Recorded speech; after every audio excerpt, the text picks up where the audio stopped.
ইনশাআল্লাহ উত্তর দিব। ভাই, সালাফে আকিদা তো সেই আকিদা যে আকিদা সালাফে সালেহিন লালন করতেন, ধারণ করতেন। সাহাবায়ে কেরাম, তাবিঈনরা যেই আকিদা বিশ্বাস ধারণ করতেন সেটাই হলো কি সালাফে আকিদা। যে আকিদা কোরআন এবং সুন্নাহর উপরে নির্ভরশীল, যে আকিদায় কোনো নিজস্ব যুক্তি বা কোনো দর্শন দিয়ে যে আকিদা প্রমাণিত নয়, যে আকিদা কোরআন এবং সুন্নাহ দ্বারা সরাসরি প্রমাণিত। প্রত্যেক মুমিনকেই আকিদার ক্ষেত্রে সবচেয়ে নিরাপদ হবে তার জন্য সালাফের আকিদাকে গ্রহণ করা। কারণ সালাফের আকিদার ব্যাপারে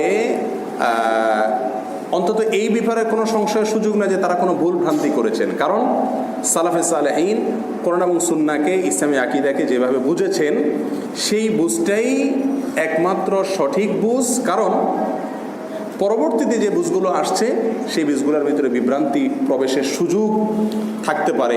নবী আলাইহিস সালাম পরিষ্কারভাবে বলেছেন যে আমার পরে যারা আসে তোমরা তাদের সুম্মাল্লাযীনা ইয়ালুনাহুম তাদের মধ্যে সত্য থাকবে, এরপরে মিথ্যা প্রসারিত হবে পৃথিবীতে। তাহলে সত্যের যুগ হিসেবে নবী ইসলাম যে যুগকে নির্দিষ্ট করে দিয়ে গেছেন, অবশ্যই সেই যুগের মানুষের বিশ্বাস, সেই যুগের মানুষের ধ্যান ধারণা সেটাই আমাদের জন্য অনুকরণীয় এবং নিরাপদ।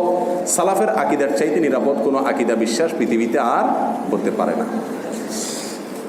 আসসালামু আলাইকুম ওয়া রাহমাতুল্লাহি ওয়া বারাকাতুহু। হাদিসে